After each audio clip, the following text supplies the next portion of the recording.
대한민국 역사상 가장 존경받는 기업인을 꼽으라면 많은 사람들이 한 사람의 이름을 떠올립니다. 한때 세계 재산 순위 9번째까지 올랐던 현대그룹의 설립자. 그는 초등학교만 졸업한 학력으로 글로벌 기업을 일궈낸 입지전적 인물이에요. 빈대와 싸우며 하루하루를 버텨야 했던 소년이 어떻게 경부고속도로를 건설하고 현대자동차를 만들어냈을까요? 아버지의 눈을 피해 3번이나 집을 탈출했던 청년이 어떻게 조선소까지 세우게 되었을까요? 그의 삶은 단순한 성공 스토리가 아니었습니다. 수없이 넘어지고 일어서기를 반복하며 불가능을 가능으로 만들어낸 도전의 연속이었죠. 가난에서 벗어나고자 했던 한 사람의 절실함이 결국 대한민국 경제 발전의 원동력이 되었습니다. 지금부터 맨손으로 제국을 세운 남자 정주영의 파란만장한 인생 이야기를 시작하겠습니다. 1915년 강원도 통천군 송전리에서 태어난 정주영은 그리 넉넉하지 않은 중농, 집안의 6 아들과 2 딸 중 맏아들이었습니다. 5살 때부터 3년간 동네 어르신에게 한학을 배웠고 1930년 소학교를 우등으로 졸업했어요. 집안 형편상 중학교 진학은 꿈도 꿀 수 없었습니다. 그래서 최종 학력이 고작 초등학교였지만 당시 초등교육 의무가 없던 시절이라 1920년 취학률이 4.4%, 1930년에도 17%에 불과했으니 기준으로 보면 고학력자였던 셈이죠. 초등학교를 마친 정주영은 새벽 5시면 일어나 아버지와 함께 농사를 지었습니다. 농사일이 끝나면 날마다 2km 떨어진 이웃집으로 찾아가 동아일보에 연재되던 이광수의 소설 흙을 읽으며 변호사를 꿈꿨다고 해요.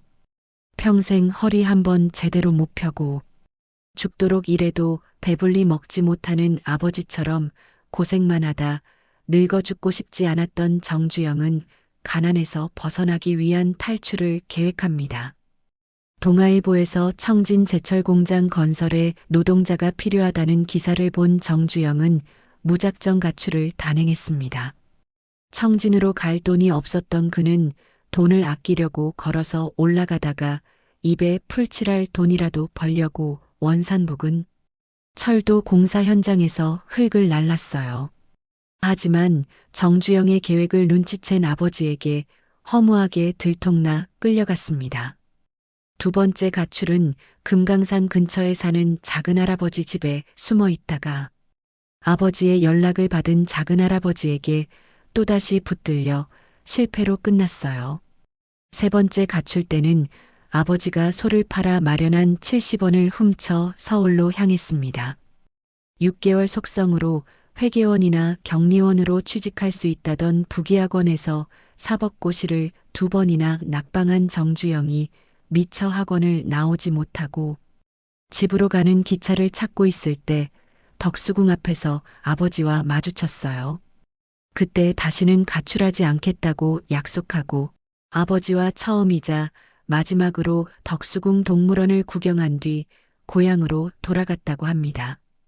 고향에 붙잡아 두려는 아버지의 집념도 대단했지만 탈출하고야 말겠다는 정주영의 집념도 만만치 않았어요. 1933년 19이 되던 해에 친구에게 50전을 빌려 인천행 4번째 탈출을 실행합니다. 인천에서의 일은 하역부터 집 나르기까지 죽을 고생이었고 하루 종일 힘든 일을 해도 입에 풀칠만 겨우 할 수 있었어요. 숙소에는 빈대가 들끓어 잠을 제대로 잘 수가 없었습니다. 빈대를 피해 식탁 위에 올라가 잠을 청했지만 몇 시간도 못 자고 깼어요. 고민 끝에 식탁 내 다리에 물을 담은 양철 그릇을 놓고 잠을 청했다고 합니다. 이 방법으로 이틀째 밤을 보내다 간지러워서 불을 켜보니 빈대들이 벽을 타고 사람 몸으로 뚝뚝 떨어지는 게 보였어요. 정주영은 이렇게 생각했다고 합니다. 빈대도 먹고 살기 위해 저렇게 오르는데 어쩌면 죽음을 걸고 기어오르는 것일지도 모른다. 나는 저만큼 노력하고 있을까? 내가 빈대보다 못해서야 되겠나? 그날로 서울로 향한 정주영은 막노동을 전전하다가 고생 끝에 1934년 복흥상이라는 쌀가게 배달원으로 취직하게 됩니다. 1935년 정주영은 삼촌의 중매로 이웃 마을 여인과 선을 보게 되는데 훗날 정주영의 부인 변중성 여사는 그날을 이렇게 기억했어요. 옆마을 총각이 서울에서 선을 보러 내려왔다고 해서 안방에서 나오지도 못하고 떨고 있었다고 합니다. 문틈으로 바깥을 살피는데 굵직한 목소리가 들리더니 방문이 확 열렸고 놀란 그녀는 머리를 숙였어요.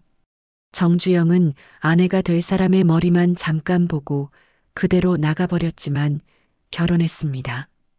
변중성 여사는 첫날 밤을 기억하며 무슨 사람이 이렇게 크고 무섭게 생겼나 하는 생각만 들었다고 해요. 곧바로 서울 생활로 돌아간 정주영은 안정적인 일자리에 빠르게 신뢰를 쌓아갔고 가게에서 잠도 잘 수 있었으며 무엇보다 월급이 쌀로 나왔습니다. 그제야 고향 떠나길 잘했다고 생각했다고 해요. 부기학원을 다녔던 경험 덕분에 장부를 관리하며 주인의 신임을 얻었고 노름에 빠져 재산을 탕진하는 아들에게 지친 주인이 성실한 정주영에게 가게를 넘기겠다고 제안했습니다. 지금 저축해둔 돈만 먼저 내고 나머지는 벌어서 갚으라는 파격적인 제안에 정주영은 1938년 경일상회를 인수해 트럭 한 대를 사서 시골을 다니며 직접 쌀을 구해와 도매를 겸했고 이후 나날이 성장했습니다. 문제는 1940년 중일 전쟁이 터지면서 일제가 쌀 자유 판매를 금지하고 식량 배급제를 실시하자 정주영은 경일상회를 폐업할 수밖에 없었어요. 그런데 다행히 자신의 트럭을 봐주던 정비사의 권유로 그간 모아둔 돈과 한 번도 돈을 떼인 적 없다는 도 사장에게 빌린 돈을 합쳐 자동차 수리 공장 아도 서비스를 인수하게 됩니다. 여기서 재미있는 점은 정주영이 아도가 무슨 뜻인지도 모르고 인수했다는 사실입니다. 당시 도쿄에서 가장 유명했던 자동차 정비 공장과 이름이 같았다고 해요.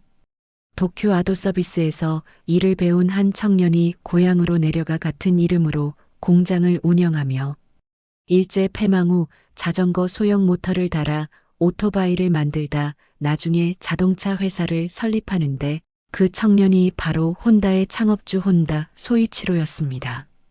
한국의 아도 서비스를 시작한 정주영이 나중에 현대자동차를 세우게 되니 아도 서비스가 한국과 일본 자동차 산업에 큰 기여를 하게 된 셈이죠. 정주영은 적자에 허덕이던 아도 서비스를 그간 쌓은 신용으로 일감을 쓸어 담으며 35일 만에 흑자로 돌려 세웠습니다.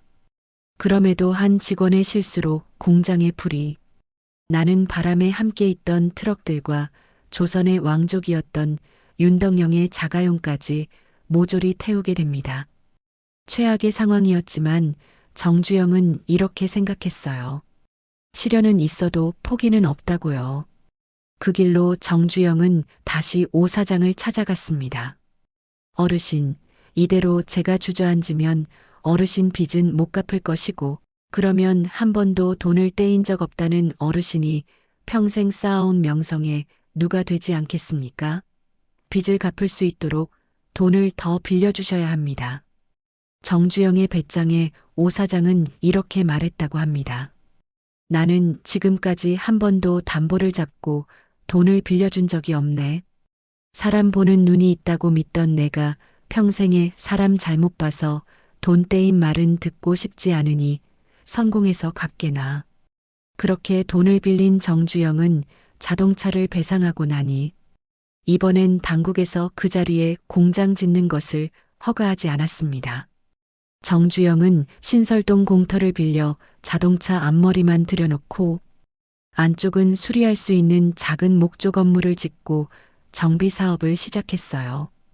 당시 트럭이 있는 사람은 일감을 얼마든지 얻을 수 있어 많은 돈을 벌 수 있었기에 고장이 나면 아무리 어려운 고장이라도 빨리 고쳐야 했습니다. 다른 곳보다 비싸더라도 이틀이면 완벽히 고쳐내는 아도 서비스의 차별화 전략으로 손님이 몰려들었고 정주영은 3년 만에 오 사장에게 빌린 돈을 갚았다고 해요. 그런데 1941년 이번엔 태평양 전쟁이 터져버립니다. 기업 정비령으로 아도 서비스를 빼앗긴 정주영은 다시 트럭을 사서 함경도 광산에 광석을 운반하는 일을 시작했지만 광산 감독과의 마찰로 1945년 5월 3년 만에 손을 떼게 되었어요. 3개월 뒤 일제가 패망하자 광산 감독을 비롯한 사람들은 소련군 포로로 잡혀갔다고 합니다. 그때 잡혀갔으면 정주영도 없었을 수도 있겠네요. 해방 이후 1946년 4월 미군이 적산을 불하할 때 초동 땅 100평을 불하받아 현대자동차 공업사를 설립하고 미군 트럭 엔진을 바꿔다는 일을 했습니다. 어느 날 미군 부대에서 건설업자들이 1,000만 원의 공사비를 받아가는 걸 본 정주영은 자기는 겨우 340원 버는데 기왕이면 큰돈 버는 일을 해야겠다고 생각했어요. 그날로 현대자동차 공업사 건물에 현대토건사 간판을 하나 더 달아버렸습니다. 1950년 두 회사를 합쳐 현대건설 주식회사를 설립했지만 이번엔 6.25가 터져버립니다. 서울이 북한에게 점령되면서 모든 걸 버리고 가족들과 끊어진 한강대교를 조그만 배로 간신히 건너 부산으로 피난 갔어요. 동생 정인영이 미군 통역 장교로 있던 덕분에 물밀듯 들어오는 10만 명의 미군 병사 막사를 단기간에 지으며 사업을 이어갔습니다. 1952년 아이젠하워 미국 대통령의 방한을 앞두고 한겨울 국립묘지에 푸른 잔디를 까는 일을 모두가 거절할 때 정주영만 받아들였어요. 일단 푸른 풀만 깔면 된다는 확인을 받은 뒤 트럭 30대로 어느 산에 파란 보리싹을 옮겨 심어 행사를 치렀고 그걸 본 미군이 정주영에게 독점하다시피 일을 주게 되면서 전국 10대 건설사로 성장하게 됩니다. 1953년 6월 휴전협정이 조인되고 미군이 서서히 일본으로 철수하기 시작했습니다. 정주영은 급변하는 정세 속에 전략을 바꿔 이번엔 전후 복구 공사에 적극적으로 뛰어들었는데 그때 맡은 것이 당시 최대 규모 공사였던 낙동강 고령교 복구 공사였어요.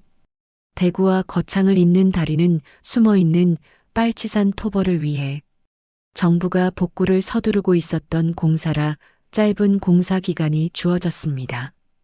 홍수로 인해 교각은 기초만 남아 있었고 다리 상판은 무너진 채 강물에 박혀 있었으며 게다가 애써 박은 교각도 급류에 휘말려 사라져버리는 바람에 착공 후 1년이 지난 시점에서도 교각 하나 제대로 박지 못했어요.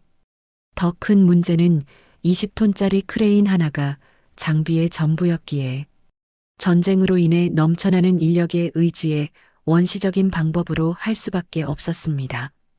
설상가상으로 전쟁 후 흔히 발생하는 물가 폭등으로 공사비가 2배로 뛰었고 700원이던 기름이 2,300원이 되었어요. 작년에 들어간 조개공사 관련 현장에서 1,000만 원이란 적자를 내며 회사 재정을 압박했습니다. 겨우 벌어들인 돈은 채권자들에게 주지도 못하는 신세가 되었고 하청업체들이 파업까지 벌이자 사무실은 날마다 빚쟁이들로 붐볐다고 해요. 그런 상황에서도 정주영은 사업하는 사람은 첫째도 신용, 둘째도 신용이라며 친척들의 집을 팔고 자동차 공장까지 팔면서 마련한 자금으로 겨우 고령교를 완공했습니다. 막대한 적자에도 불구하고 집까지 팔면서 끝까지 공사를 완수한 현대를 정부가 외면하지 않으리라 믿었던 것이죠. 고령교에서의 적자가 장비 부족 문제라 여긴 정주영은 1년 가까이 장비 부족 문제를 해결하는 데 힘을 쏟고 있을 때 기회는 뜻밖의 찾아왔습니다. 6.25 때 폭파되었던 한강 인도교 공사를 위해 두 회사가 서로 싸우다 응찰 가격이 두 번째로 낮았던 현대건설이 낙찰되는 일이 일어났어요. 현대는 이 공사를 8개월이라는 단기간에 완공하며 9천만 원이란 이익을 거두고 단숨에 6대 건설업체 반열에 오르게 됩니다. 이후 정주영은 건설 공사의 필수품인 시멘트가 1950년대 국내 수요의 30%를 수입. 시멘트에 의존해야 하기에 공사 원가가 올라갈 수밖에 없는 실정을 파악하고 1958년 땅을 사서 정부에 공장 건설 허가를 신청했지만 거절당했습니다. 이미 시멘트 업체들이 이승만 정부에 로비를 해 신규 시멘트 공장 건설을 방해했던 것인데 1961년 5.16으로 정권을 잡은 박정희가 국토건설의 모든 정책에 초점을 맞추면서 수입 시멘트 비중이 27%까지 치솟자 1964년 연간 20만 톤의 단양 시멘트 공장 건설을 허가해줬습니다. 파죽지세의 정주영은 1965년 태국 파탄이 고속도로 건설 공사에 처음으로 해외 진출에 도전합니다. 짧은 구간의 공사였지만 현지 기후, 기술, 장비까지 철저한 조사 없이 맨 땅에 헤딩하듯 들어간 정주영은 엄청난 적자를 보게 되었고 임금을 제때 주지 못하자 현지 인부들이 폭동을 일으켰어요. 여담으로 이때 모든 직원이 다 도망쳤을 때 유일하게 현대금고를 지켜낸 사람이 바로 현대건설 사장 출신의 대한민국 제17대 대통령 이명박이었습니다. 고령교에 이어 막대한 적자를 본 현대는 때마침 포드가 한국 진출을 위해 시장 조사와 함께 합작법인 설립을 타진하자 고령교 공사 때 팔았던 자동차 회사를 12월 현대자동차 주식회사란 이름으로 뚝딱 설립합니다. 포드 부사장 일행이 김포공항에 도착했을 때 정주영은 직접 차를 몰고 나가 호텔로 이동하는 이 시간 동안 자동차 엔진, 변속장치, 제동장치, 여 개의 부품까지 자동차에 관한 지식들을 쏟아냈고 포드 부사장은 정주영의 열정에 반해 현대와 곧바로 계약했습니다. 그렇게 포드와 손잡고 생산하게 된 코티나는 욕을 오지게 먹었다고 해요. 아무런 경험이 없는 상태로 만든 코티나는 비포장도로가 많은 우리나라 실정에 맞지 않았고 울퉁불퉁한 길 덕분에 달리던 차들은 고장이 잦을 수밖에 없었습니다. 코티나가 고치기 어렵고 골치 아프다는 뜻으로 불리게 되었고 거기에 더해 1969년 6월 홍수로 울산이 온통 물바다가 되자 현대가 물에 빠진 자동차를 판다는 소문이 돌았어요. 설상가상으로 나중에 차를 산 사람들도 침수차를 산 게 아닌가 의심하면서 남은 할부금을 내지 않겠다고 우기는 사람이 속출했습니다. 월급이 몇 달씩 밀리는 건 예사였고 임원들은 날마다 회사를 막으려고 돈을 꾸러다니는 게 가장 큰 일이었다고 해요. 어떻게든 돌파구가 필요했던 정주영에게 기회가 찾아온 건 정부의 제2차 경제개발 5개년 계획이 마무리되면서 수송해야 할 화물이 급격히 늘어나면서였습니다. 트럭이 분담해야 할 짧은 거리도 철도가 부담하게 되자 고속도로 건설 계획을 세우게 된 것이죠. 문제는 당시 우리에겐 고속도로를 건설할 만한 기술이 없었고 엄청난 자본과 시간이 필요했으며 자금을 빌려와야 하는 세계은행마저 다닐 만한 자동차도 없는 한국의 고속도로는 전혀 불필요하다며 차관마저 거절했습니다. 하지만 박정희는 1964년 독일 방문 때 아우토반이 독일 경제에 큰 역할을 했다고 생각했습니다.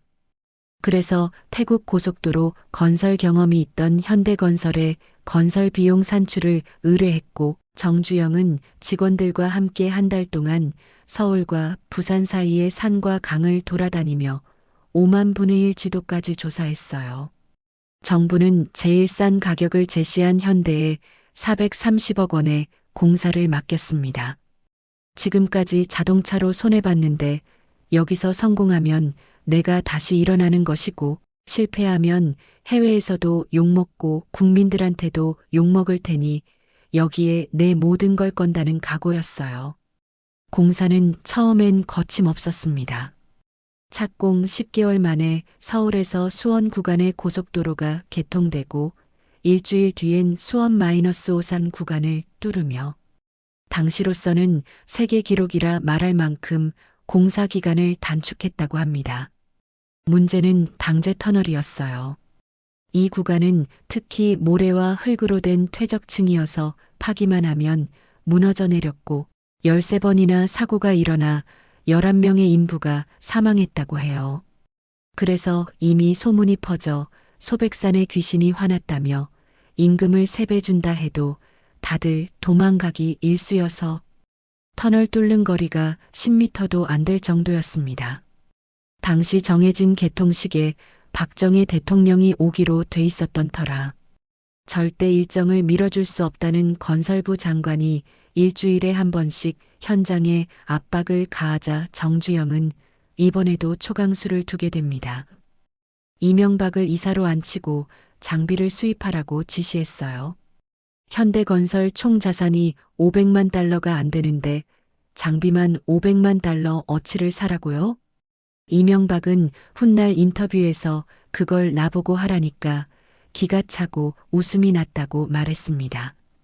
정주영의 자서전에 따르면 1965년 말 국내 민간업체가 보유한 중장비 1600대보다 많은 1000대를 총 800만 달러를 들여 수입해왔다고 해요. 그러고는 직원의 권유로 일반 시멘트보단 비싸지만 질이 좋고 12시간 만에 작업이 가능한 조강 시멘트를 방제 터널에 쏟아부어 겨우 개통식에 맞출 수 있었다고 합니다.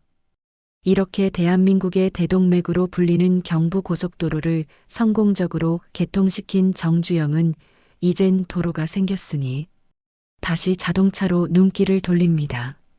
현대는 더 이상 포드의 하청 공장으로 남고 싶지 않았기에 결국 1973년 포드와 결별을 선언하고 한국 실정에 맞는 승용차를 직접 개발하기로 결심합니다. 회사 내부에서부터 반발이 거셌어요. 지금 자기 자본의 30배나 되는 돈이 필요한데 그 돈은 어디서 빌립니까? 그 돈을 빌릴 수 있다 하더라도 최소 5만 대는 팔아야 합니다. 73년 승용차, 버스, 트럭 다 합쳐봐야 겨우 18,000대 넘길 정도였고 현대는 겨우 4,000대를 팔았어요. 이 정도밖에 못 팔면 세계 시장에 나가기도 전에 망합니다. 정주영은 반대하는 동생 정세영과 임원들을 정리하고 신진자동차와 합병하려 했다가 경쟁업체인 도요타에 밀려 한국 진출을 하지 못했던 미쓰비시의 가솔린 엔진, 영국 포드의 디젤 엔진, 이탈 디자인의 차량 설계 계약을 맺어 1976년 세계에서 16번째, 아시아에서 일본에 이어 2번째로 우리나라 최초 자동차 1호인 준마라는 뜻을 가진 포니를 출시합니다. 정주영은 디자인이 꽁지 빠진 닭 같다면서 마음에 들지 않아 했는데 포니는 출시 전부터 해외 228개 상사에서 수입을 희망할 정도로 폭발적인 인기를 끌게 됩니다. 당시 판매 가격 228만 원이었던 포니는 판매 첫 해에만 무려 1,700대를 내수로 팔아 총 1,100대를 판 기아의 불이사를 제치고 단숨에 국내 시장 점유율 44%를 달성했어요. 그러던 어느 날 박정희 대통령이 정주영을 호출합니다. 포항제철이 준공된 지금 단순히 철을 수출하기보단 부가가치를 높여 수출하면 일석이조가 될 테니 철의 소비처가 필요합니다. 정 사장이 조선소를 만들어줘야겠어요.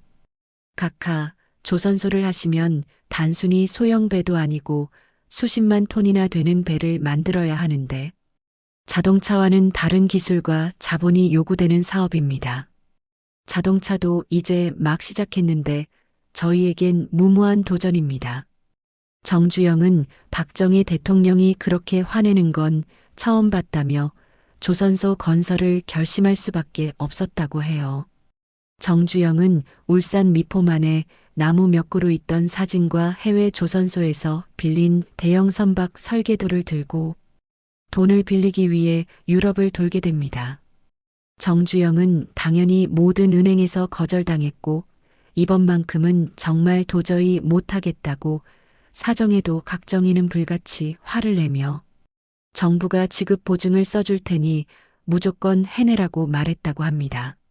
마지막으로 정주영은 영국의 바클레이즈 은행과 4,300만 달러 차관 도입을 협의했지만 끝내 최종 결정에서 거절당하자 바클레이즈의 영향력을 행사할 수 있는 선박 컨설턴트 회장 롱보텀의 추천서가 있으면 영국 은행에서 쉽게 돈을 빌릴 수 있다는 말에 유명한 정주영의 지폐쇼가 이어집니다.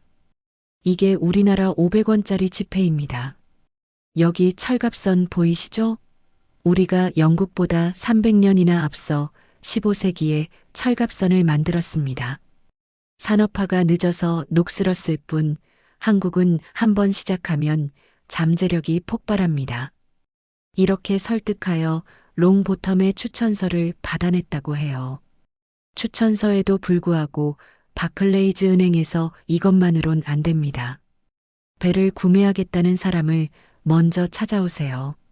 그 주문서를 가져오면 그때 빌려주겠습니다. 정주영은 그리스 선박왕의 처남인 리반호스가 배를 구하고 있다는 소식을 접하고 그를 찾아가서 만약 배에 문제 있으면 원금 다 돌려드리겠습니다. 자, 이게 우리나라 500원짜리 지폐입니다. 26만 톤급 선박 2척 예약합시다. 훗날 정주영은 리반호스에 대해 나보다도 미친놈이라고 평가했어요. 그렇게 결국 정주영은 바클레이즈로부터 차관을 얻고 배를 만들 조선소는 없지만 땅을 사고 배를 계약해주면 그걸로 돈을 빌려서 조선소를 세운 뒤에 배를 만들겠다는 말도 안 되는 일을 성공시켰습니다. 문제는 1973년 오일 쇼크가 불어닥쳤다는 점이었어요. 배를 주문했던 사람들이 배를 가져가지 않겠다는 취소가 이어지자 현대가 만든 배 세 척이 아무것도 하지 못하고 울산 앞바다에 둥둥 떠 있게 됩니다. 그중 200만 톤 2척이 리반호스에게 팔배였어요. 그러자 정주영은 이렇게 된 거 우리가 그 배로 직접 사업을 하자며 1976년 3월 골칫거리였던 초대형 유조선 세 척으로 직접 기름을 운송했는데 바로 그 기업이 오늘날의 현대상선입니다. 1981년에는 88 서울올림픽 유치위원장을 맡아서 올림픽을 성공적으로 유치했고 1984년 서산 간척지 사업에서 270m 물막이 공사가 난항을 겪자 이른바 정주영 공법으로 큰 배를 가라앉혀 유속을 늦추고 공사를 이틀 만에 끝내 290억 원을 절감했습니다. 1992년 정주영은 신군부의 정치자금을 폭로하며 통일국민당을 창당하고 14대 총선에서 전국구 비례대표 국회의원으로 당선되었으며 그해 12월 14대 대통령 선거에 출마했으나 낙선하자 1993년 2월 의원직을 사퇴하고 통일국민당을 탈당합니다. 1998년 민간인 최초로 소떼를 몰고 판문점을 통해 북한을 방문해 금강산 개발에 합의했으며 평양에 류경 정주영 체육관을 세웠습니다. 그러나 현대그룹의 이른바 형제의 난 사건으로 정몽구, 정몽원 모두 경영 일선에서 물러나 충격을 주고 2001년 향년 85세라는 나이에 폐렴으로 별세하게 됩니다. 여기까지가 정주영의 일대기였습니다. 빈손으로 시작해 세계적인 기업을 일군 그의 삶은 불가능이란 없다는 걸 증명했어요. 아버지의 소 팔아 마련한 돈을 훔쳐 가출했던 소년이 결국 소떼를 몰고 판문점을 넘어 남북 화해의 물꼬를 트는 순간까지 정주영의 인생은 그 자체가 대한민국 현대사였습니다.